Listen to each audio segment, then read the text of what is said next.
Bismillahirrahmanirrahim. Alhamdulillahi Rabbil Alamin. Wassalatu wassalamu ala ashrafil anbiya'i wal mursalin wa ala alihi wa sahbihi ajma'in. Subhanaka la ilma lana illa ma 'allamtana innaka antal alimul hakim. Rabbi shrah li sadri wa yassir li amri wahlul 'uqdatan min lisani yafqahu qawli.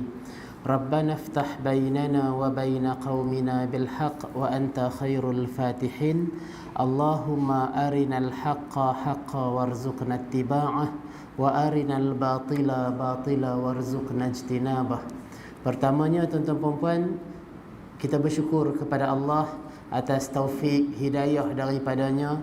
Masih lagi Allah memberi kepada kita peluang untuk terus bermuhasabah diri, untuk kita menambah baik iman, taqwa, amal soleh kita kepada Allah. Dan sama-samalah kita berdoa kepada Allah, memohon supaya Allah beri kepada kita kefahaman agama yang benar, dan Allah kurniakan taufik untuk kita mampu beramal dengan kebenaran-kebenaran tersebut. Malam ni insya-Allah kita akan tengok satu adab, iaitulah adab al-amru bil ma'ruf wan nahyu 'anil munkar. Adab dalam kita nak menyuruh kepada kebaikan dan mencegah daripada kemungkaran. Kalau kita buka dalam Al-Quran surah Ali Imran ayat 110, Allah berfirman, A'udzu billahi minasyaitonir rajim. Kuntum khaira ummatin ukhrijat linnas ta'muruna bil ma'ruf wa tanhauna 'anil munkar wa tu'minuna billah. Kamu umat Islam adalah umat yang terbaik yang dilahirkan untuk manusia, kerana kamu menyuruh kepada yang ma'ruf dan kamu mencegah daripada yang mungkar, dan kamu beriman kepada Allah. Allah menyebutkan ciri-ciri, satu ciri penting masyarakat yang kita kata bertamadun, yang berjaya, ciri-ciri masyarakat yang terbaik, tamadun yang terbaik, umat yang terbaik. Ciri yang mesti ada pada mereka adalah mengajak kepada yang ma'ruf, mencegah daripada yang mungkar. Bila Allah kata kuntum khaira ummatin, kamu adalah sebaik-baik umat. Apa yang Allah sebutkan tentang ciri sebaik-baik umat ni? Ta'muruna bil ma'ruf wa tanhauna 'anil munkar. Menyuruh kepada yang ma'ruf, mencegah daripada yang mungkar. Dan kalau kita baca dalam surah Al-Asr, betul tak? Allah bersumpah demi masa bahawa semua manusia dalam kerugian.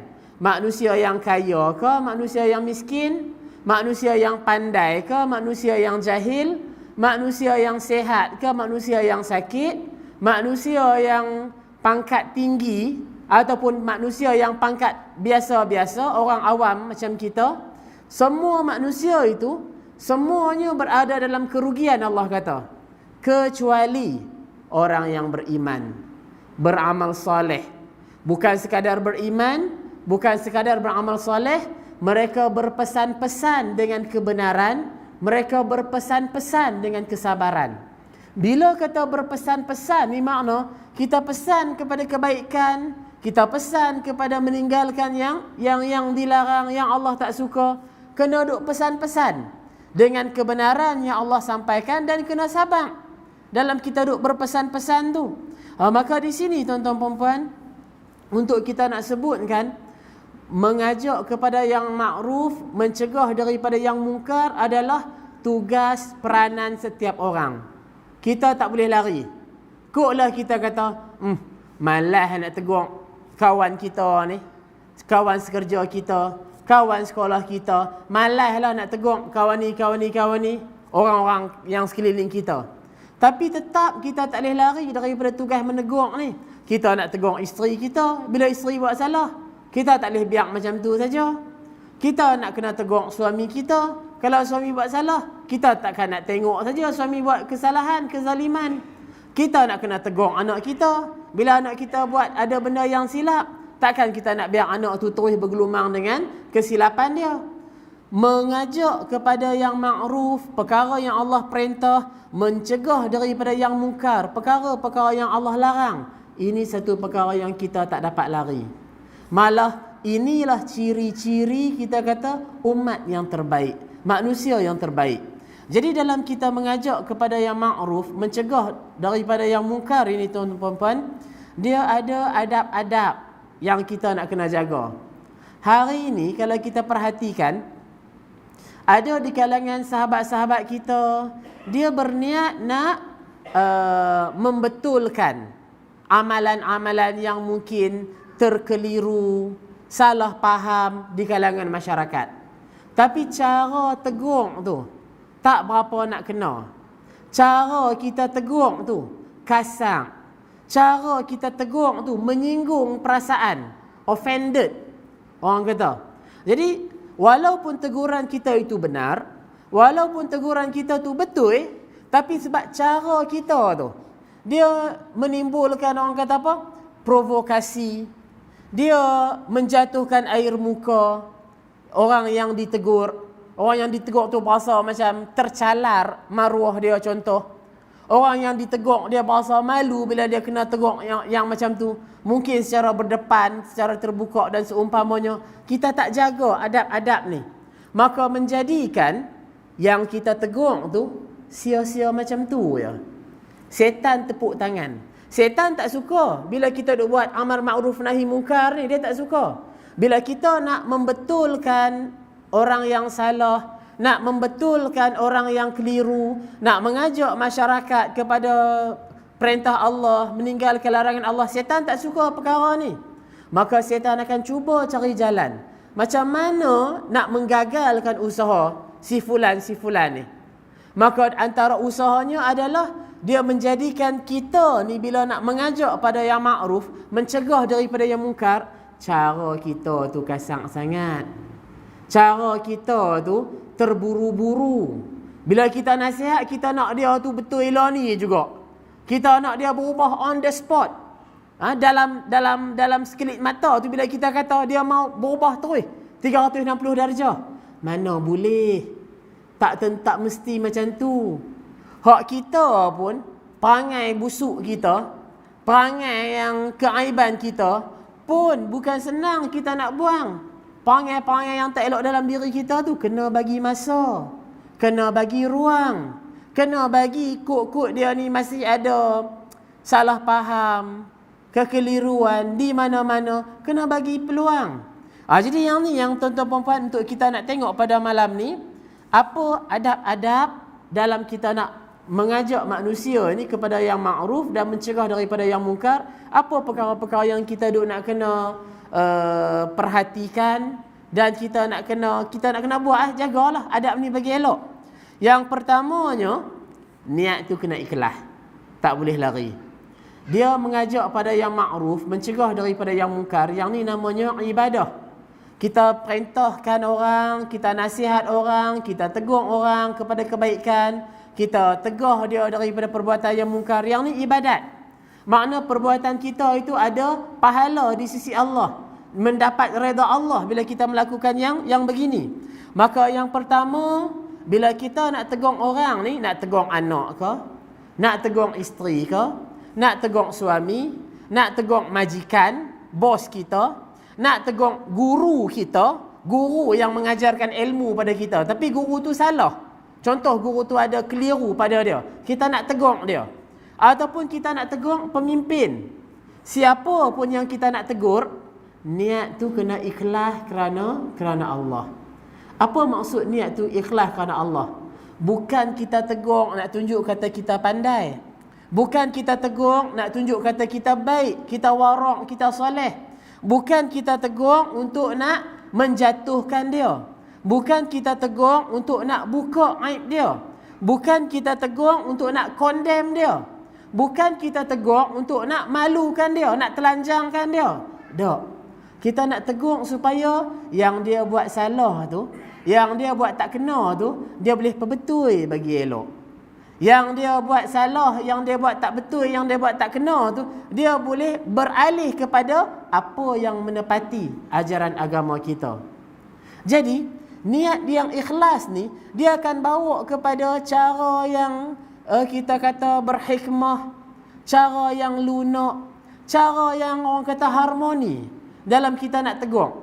Jadi di sini yang mana tuan-tuan puan-puan untuk kita nak tengok bagaimana yang awal-awal sekali niat kita tu dalam kita nak menegur. Hatta walaupun tuan-tuan puan-puan, contoh seorang dai, seorang pendakwah yang dia dibayar oleh kerajaan. Dibayar oleh kerajaan untuk macam guru takmir, guru agama dan seumpamanya, dia dibayar oleh kerajaan, oleh negeri. Pi mengajak masjid ni, pi mengajak surau ni, pi bagi ceramah dekat jabatan-jabatan ni. Mereka dibayar untuk menyampaikan dakwah, menyampaikan ajaran-ajaran agama, menjawab kemusykilan-kemusykilan masyarakat. Walaupun mereka itu dibayar oleh kerajaan, oleh negeri dan seumpamanya ataupun jabatan-jabatan, tetapi tetaplah dia kena usahakan diri dia tu mengikhlaskan amal kerana Allah, bukan kerana wang saku, sagu hati, bayaran yang akan diperoleh. Sebab tu dalam bab ni, kalau kata pendakwah itu sepatutnya tuan-tuan puan-puan, bila orang panggil dia berdakwah, dia tak letak harga dia. Dia tak letak saya ni nak panggil boleh, tapi hak ni lah dia punya rate dia ni. Hak ni lah dia punya apa-apalah yang cik nak kena sediakan.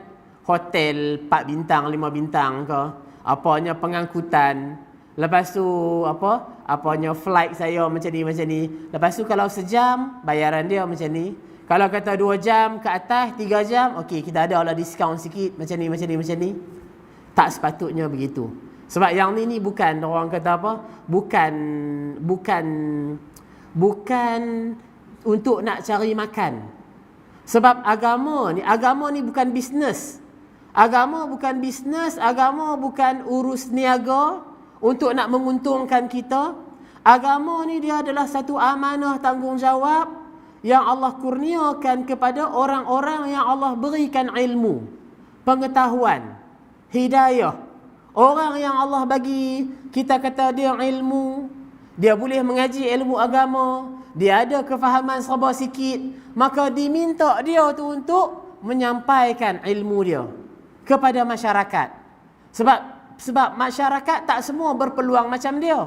Yang nak mengaji di tempat di negeri Arab, boleh cakap Arab, boleh baca kitab Arab, faham macam ni. Tak semua orang yang berpeluang. Jadi bila dia ni Allah bagi peluang untuk menuntut ilmu agama, dia diberi akal, fikiran yang bijak dan seumpamanya, maka dia diminta tanggungjawab, amanah dia, tolong sampaikan kepada masyarakat. Maka itu adalah amanah, itu adalah tanggungjawab. Bukan perkara yang aku mengaji tinggi-tinggi ni berapa puluh ribu, hari tu duk bayar degree, master apa semua ni. Kalau duk ajak free tak balik modal duk mengaji degree apa semua tu. Dia bukan bahasa tu. Kalaulah agama itu kita ambil untuk nak cari makan, nak cari keuntungan, maka tu kita kata esok mati esok tu penatlah nak jawab tu. Sebab dia agama bukan bisnes. Agama bukan untuk kita nak cari keuntungan. Bukan untuk sehari nak tukar kereta besar, nak beli rumah besar dengan hasil yang kita duk mengajak ni. Dengan kita duk meletakkan rate harga kita dan seumpamanya. Keikhlasan itu adalah perkara yang utama. Kerana apa tuan-tuan dan puan? Para nabi, para rasul tak letak harga pun pada dakwah mereka. Begitu juga para sahabat. Begitu juga para ulama salafus salih tak meletakkan harga pun. Maka sesiapa yang mewarisi hak Nabi SAW, sesiapa yang mewarisi ilmu daripada Nabi SAW, tanggungjawab mereka untuk menyampaikan, mengembangkan risalah dakwah Rasul SAW. Bukan untuk kita nak cari makan dan seumpamanya. Walaupun mungkin masjid dia ada bagi, kerajaan dia ada bagi, yang orang bagi, terima tak ada masalah apa. Tapi pendakwah itu dia tak minta, dia tak letak rate harga dia tak demand, saya ni macam ni no. Kalau cik boleh comply dengan saya punya tuntutan ni apa semua, okeylah, kita bolehlah buat. sesi ceramah forum ke ada seumpamanya. Dia bukan begitu. Niat yang ikhlas. Jadi sama ada kita sebagai pendakwah ataupun kita sebagai ibu bapa ataupun kita sebagai adik-beradik nak tegur adik-beradik kita pun ikhlas lah. Dia kena ikhlas. Bukan sebab nak tunjuk pasal kita Abang Long ni, nak tunjuk skill sikit, nak tunjuk nak tunjuk taring sikit, nak pergi tegur Kak Ngoh ke Kak Cik ke dan seumpamanya. Bukan untuk nak tunjuk kuasa, bukan untuk nak tunjuk kata kita ni terror, bukan untuk nak orang kata nak buka aib dia, nak condemn dia. Tak. Bila kita nak menegur orang, bila kita nak menasihati orang, pastikan niat kita tu dulu ikhlas kerana Allah. Sebab Allah perintahkan bila ada orang yang berbuat salah, berbuat silap, orang yang perlu nasihat, nasihatlah kerana Allah. Bukan untuk kita nak tunjuk diri kita tu bagus dan seumpamanya.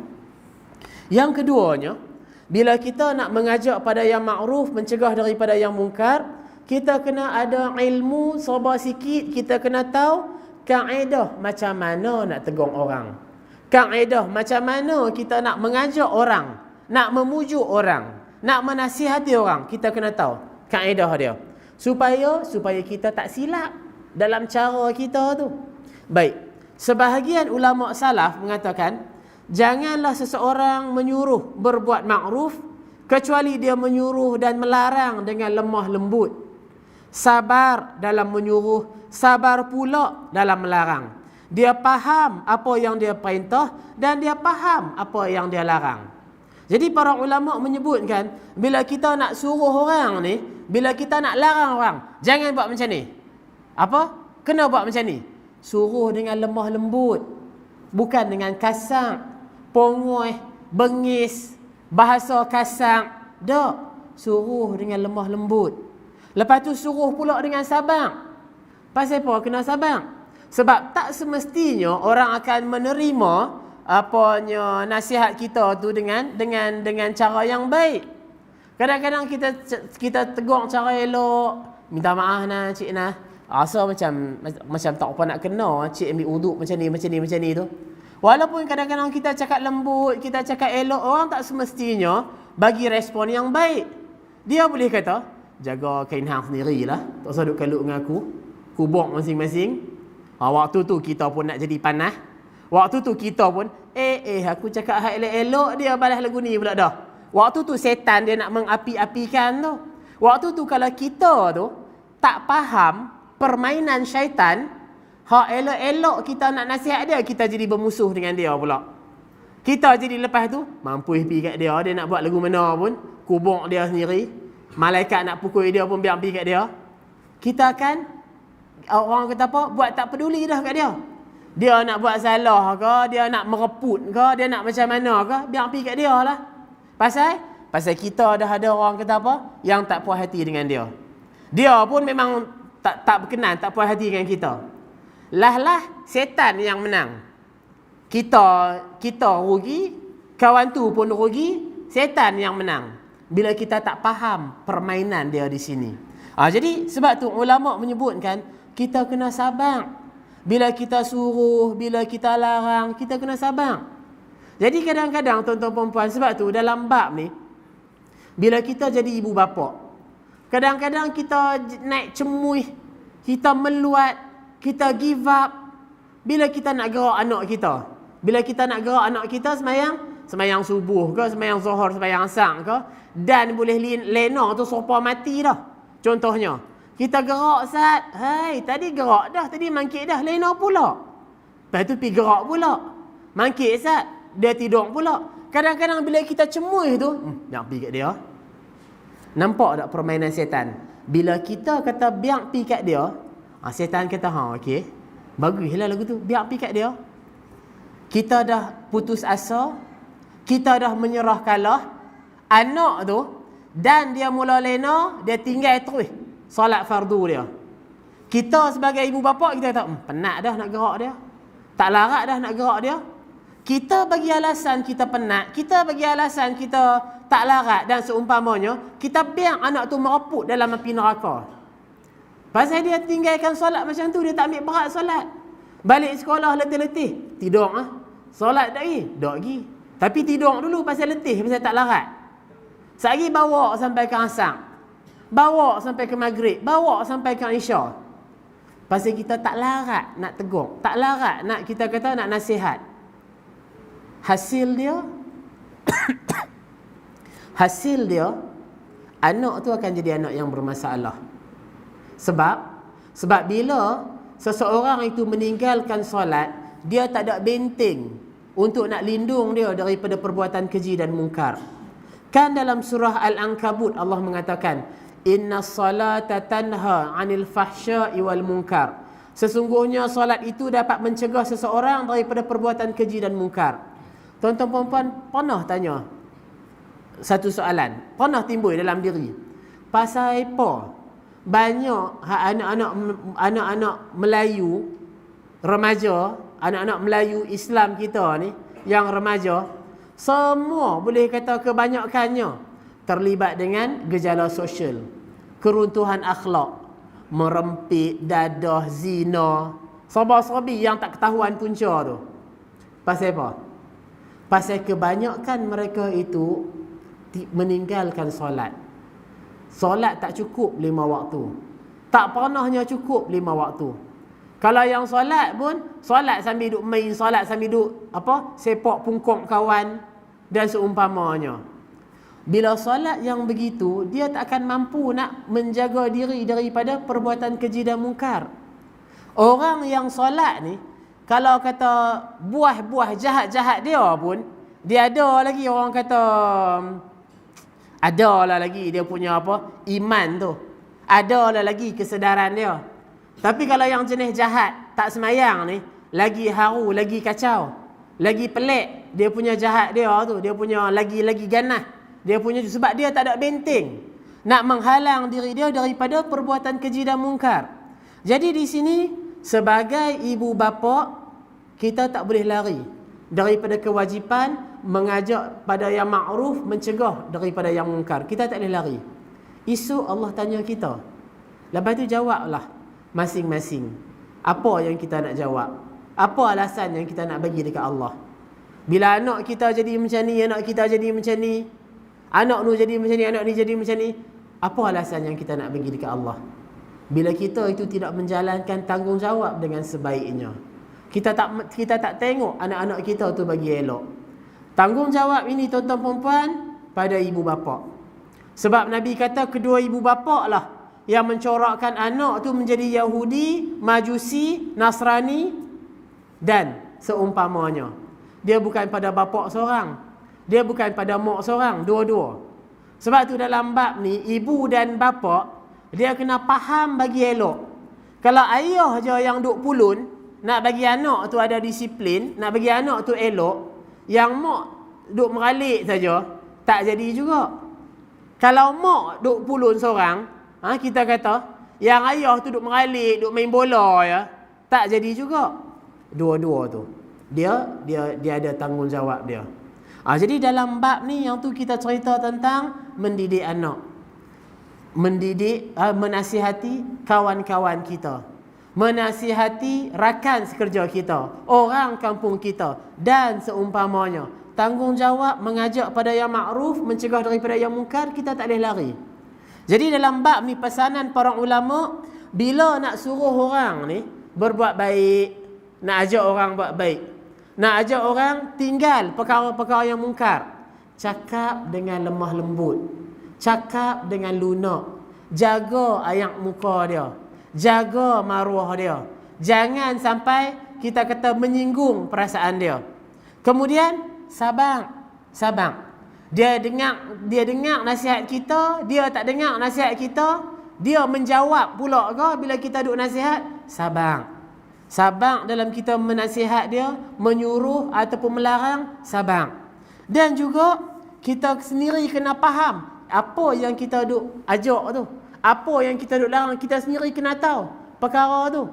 Sebab kalau kita tak tahu, kita duk main cakap ya, macam orang kata suruh macam ni, suruh macam ni, kita duk ikut je, kita sendiri tak faham pun penat juga. Jadi dalam Al-Quran tuan-tuan puan-puan, Allah mengajar kita 3 perkara. Wa tawasau bil haq, berpesan-pesan dengan kebenaran. Wa tawasau bis sabr, berpesan-pesan dengan kesabaran. Wa tawasau bil marhamah, berpesan-pesan dengan kasih sayang. Bila kita nak nasihat orang, bukan boleh duk nasihat, duk nak tegur dengan benci, dengan meluat, dengan marah kita, dengan cemooh kita. Tak boleh. Kena orang kata apa? Dengan kasih sayang. Sebab tu dalam lagu kumpulan dalam Jasa Bonda tu, marah bukan kerana benci. Marah tu kerana kita sayang. Kita tak mau anak tu rosak, kita tak mau kawan kita rosak, kita tak mau sahabat kita tu rosak. Marah sebab kita sayang kat dia, kita nak jaga dia. Jadi marah dekat anak murid ke, marah dekat anak ke, marah dekat siapa-siapa ke, dengan kasih sayang kita tu. Bukan dengan sebab kita meluat, benci, berangin dan seumpamanya. Kalau kita masuk amarah kita, dia tak jadi baik ya. Sebab setan dah masuk dah, peluang di situ tu. Baik. Kemudiannya, antara perkara yang kita nak kena jaga adalah kaedah dalam kita nak mengajak pada yang makruf, mencegah daripada yang mungkar. Kita sendiri bila kita nak suruh orang buat satu-satu perkara, nak larang orang buat sesuatu perkara, kita mesti ada ilmu. Kita mesti ada ilmu baru kita boleh kata. Kalau kita tak ada ilmu, kita tak boleh pandai-pandaian. Kita tak boleh kata. Contohlah, ada saya pernah cerita kat tuan-tuan perempuan kot, dalam Facebook. Bila seorang Cina Muslim ni peluk Islam, ada di kalangan lelaki Melayu Muslim kita ni, lelaki Muslim Melayu kita ni, habang dekat Cina Muslim ni, hang ni Islam tak jadi baik lagi ni. Hang ni Islam tak betul lagi ni. Pasal apa? Pasal badan hang ni bernajis lagi. Pasal apa? Hang dulu makan BABI macam ni. Lah ni hang kena samak badan hang. Samak lagu mana? Kena minum air tanah. Jadi dia faham, kata kalau dah yang bangsa Cina ni, selagi kalau kita masuk rumah Cina, kita nak kena samak rumah dia, kita nak kena samak serba-serbi. Pasal dia kait dengan anjing lah apa semua tu. Kefahaman yang masyarakat biasa ni. Jadi bila orang Cina masuk Islam, dia kena samak badan dia. Macam mana samak badan dia? Kena minum air tanah. Baru bersih badan dia, luang dalam apa semua tu. Yang ni yang kata, bila kita tak ada ilmu, kita pakai hak akal saja bagi fatwa ikut akal kita. Yang ni yang menjadikan dia bawa fatwa yang sesat, menyesatkan orang lain. Orang pun nampak, payah Islam ni. Kalau hak kita bukan Melayu nak masuk Islam, payah ni. Sekala kita yang bukan Melayu nak masuk Islam, payah. Kena samak belaka, kena minum air tanah belaka. Tak ada siapa nak masuk Islam lepas benda tu. Jadi yang ni yang mana tuan-tuan perempuan, bila kita nak melarang ataupun nak mengajak, kita kena ada ilmu. Kita kena faham apa yang kita nak suruh ni. Apa yang kita nak larang ni, kita nak kena faham, kita nak kena mengaji. Kemudian juga, tuan-tuan perempuan, bila kata ada ilmu ni, maksud bukan ilmu semata-mata berdasarkan ustaz tu kata macam ni, ustaz tu kata macam ni. Tapi dia mestilah dia ada bila dia kata satu-satu perkara, dia tahu yang ni ustaz tu ajak macam ni, yang ni dalil dia, yang ni sandaran dia, yang ni kita kata pandangan di kalangan ulama begini. Jadi supaya tuan-tuan perempuan, apa yang dia bawakan, apa yang dia sampaikan tidak menjadikan kemudaratan yang lebih besar, tak bawa kerosakan yang kita kata besar. Kadang-kadang kita niat baik, tapi cara kita salah. Apa yang kita sampaikan tu tak betul, maka dia akan bawa kepada keburukan dan juga keburukan. Baik, seterusnya, sebagaimana yang kita sebutkan daripada kata-kata di kalangan ulama salaf tadi ni, kena bersikap lembut dalam kita menyuruh dan melarang. Dalam hadis Nabi kata, innallaha rafiqun yuhibbur rifqa fil amri kullih wa yu'ti alaihi ma la yu'ti ala al-unf wa ma la yu'ti ala ma siwahu. Nabi kata, sesungguhnya Allah itu maha lembut. Allah suka pada kelembutan dalam segala urusan, dalam segala perkara. Dan Allah memberikan pada ar-rifq, kelembutan itu, sesuatu yang Allah tidak beri pada kekerasan dan selainnya. Maknanya tuan-tuan puan-puan, bila kita nak menasihat orang, nak tegur orang, bila kita cakap dengan bahasa yang lunak, bila kita cakap dengan kita kata berhikmah, bila kita jaga ayak muka dia dan seumpamanya, maka pada kelembutan itu Allah bagi kebaikan-kebaikan yang Allah tak bagi pada yang selain kelembutan. Mana kalau orang yang guna cara keras, orang yang guna cara yang kasar, orang yang guna cara yang selain daripada kelembutan ni, dia tak ada kelebihan yang Allah bagi pada hak kelembutan tu. Pada kelembutan itu ada kebaikan-kebaikan yang banyak. Jadi dalam hadis Nabi kata, man yuhramur rifqa yuhramul khair. Barang siapa yang dijauhkan daripada sifat lembut, bererti dia dijauhkan daripada kebaikan. Jadi kena tengok diri kita. Kalau kita ni tuan-tuan perempuan bersikap kasar, kalau kita ni kadang-kadang dia suka nak berangin, dia suka nak melenting, maka sifat kita kata apa? Kasar, nak melenting. Sifat ni sifat yang jauh daripada kebaikan. Tetapi kalau kita ni sabar, kalau kita ni tak apalah. Apa orang kata apa, kalau bahasa kita ni, kita bagi susu, dia bagi tuba. Tak apalah kot, mungkin dia ni tak apa nak stabil kot emosi dia. Mungkin dia ni macam ni. Kita mulakan dengan sangka baik. Kita mulakan dengan tak apalah bagi masa kat dia dulu. Tak apalah macam ni. Jadi sifat kelembutan ni tuan-tuan perempuan, dia akan Allah beri banyak kebaikan-kebaikan. Tetapi kalau orang yang Allah jauhkan daripada sifat lembut, kasar, bengis dan seumpamanya, maka Allah jauhkan dia daripada kebaikan-kebaikan. Dalam hadis yang lain, Nabi kata, inna rifqa la yakunu fi syai'in illa zanahu wa la yunza'u min syai'in illa syanahu. Tidaklah kelembutan itu terdapat pada sesuatu melainkan ia akan menghiasinya, dan tidaklah kelembutan itu dicabut melainkan akan mengubah sesuatu menjadi buruk.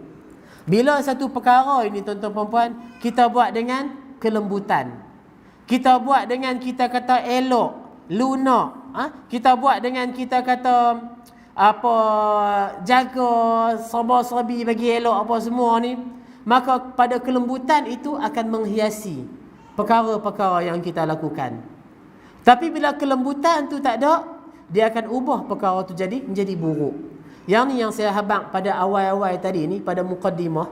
Kita nasihat orang kepada kebaikan, tapi cara kita kasar, cara kita tu menyinggung perasaan, cara kita tu menimbulkan provokasi. Maka yang walaupun perkara yang kita katakan itu perkara yang benar, tapi orang akan nampak buruk. Masyarakat akan nampak dengan persepsi yang negatif.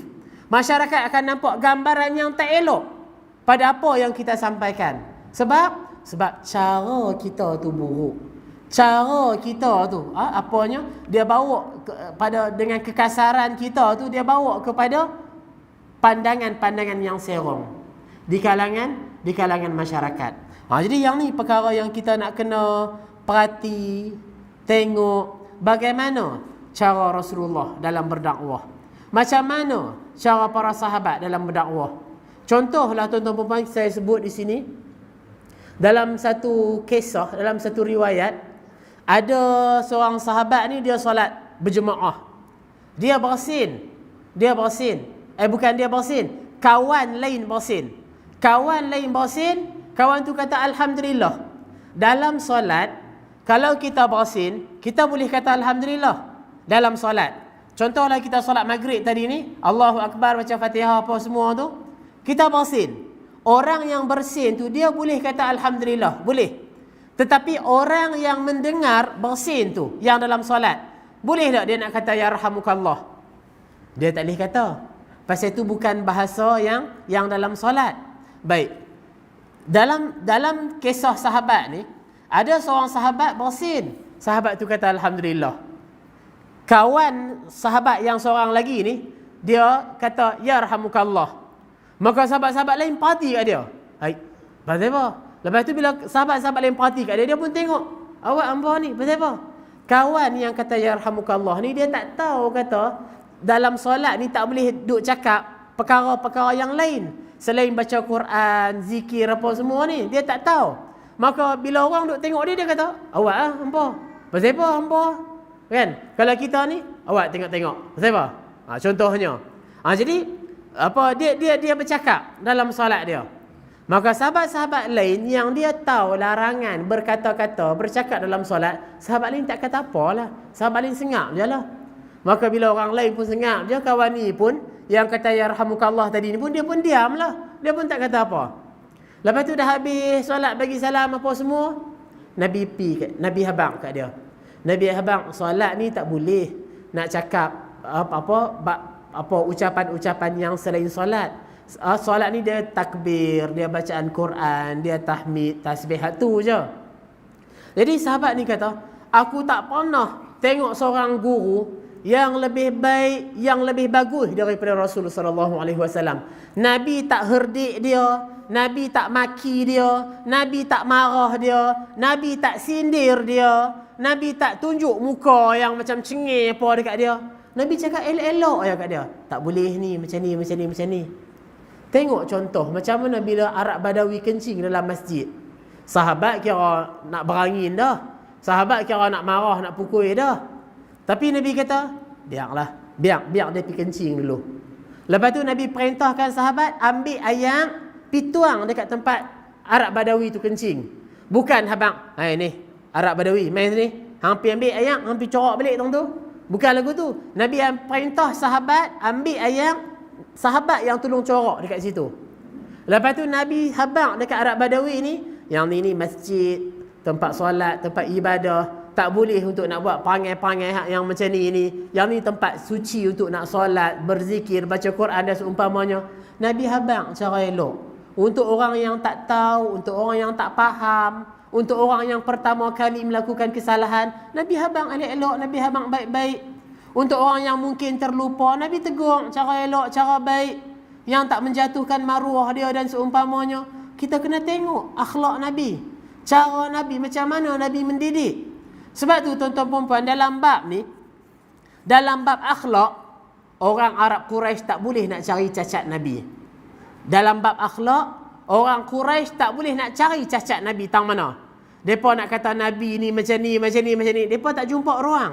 Sebab Nabi ni khuluquhul Quran, akhlak Nabi adalah Quran. Jadi kita pun sebab tu saya katakan di sini, akhlak adalah satu perkara yang sangat penting untuk dakwah kita. Dengan akhlak ni lah kita tarik orang yang tak faham untuk dia berubah. Dengan akhlak ni, orang yang salah, orang yang silap, dia boleh berubah. Dengan akhlak yang kita tonjolkan, dengan kebaikan yang kita pamerkan pada dia. Dengan akhlak. Tapi kalau akhlak kita pun lebih kurang je dengan orang, lepas tu kita nasihat kat orang buat macam kita pandai, buat macam kita tera, buat macam kita bagus, orang pun naik meluat. Walaupun kita cakap tu benda yang betul, tapi orang pun dia macam orang kata apa, tak teringin nak dengar kata-kata kita tu. Sebab sikap kita yang menjengkelkan, sikap kita tu yang orang kata sakit hati bila tengok cara dia tu. Jadi dalam bab ni tuan-tuan perempuan kena ambil pengajaran. Baik, kalau kita perhati dalam Al-Quran bagaimana Allah perintahkan Nabi Musa dan juga Harun untuk apa? Berbicara kepada Fir'aun dengan kata-kata yang lembut. Fir'aun ni dia mengaku Tuhan. Fir'aun ni dia ni kita kata menderhaka pada Allah, tapi tetaplah Allah perintahkan kepada Nabi Musa dan Harun ni, faqula lahu qawlan layyinan la'allahu yatadhakkaru aw yakhsha. Maka berbicaralah kamu berdua kepada Fir'aun dengan kata-kata yang lembut, lemah lembut. Mudah-mudahan dia teringat ataupun dia takut. Mudah-mudahan dia sedar ataupun dia takut kepada Allah. Kita tengok satu contoh. Dia ada seorang pemuda yang dia melintah dekat Silah bin Usaim. dengan sarung dia yang terseret.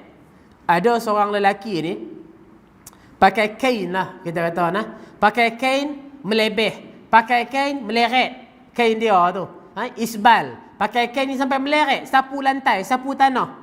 Dia lalulah dekat seorang ulama ni, Silah bin Usaim.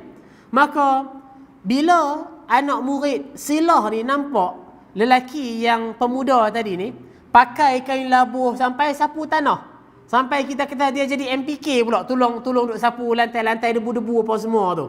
Maka anak murid kepada Silah ni, dia nak pi tegur pemuda tadi ni. Dia nak pi tegur, tapi bukan nak tegur secara elok, dia kira nak bantai Dia kira nak pangkah, dia kira nak, orang kata apa, nak celah, nak bagi bahasa yang keras dekat pemuda tadi ni.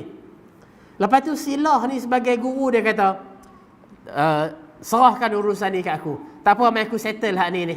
Bab pemuda yang pakai kain hak meleret ni, tak apa, mai aku yang settle. Hampa tak payah buat apa, mai aku yang urus perkara ni.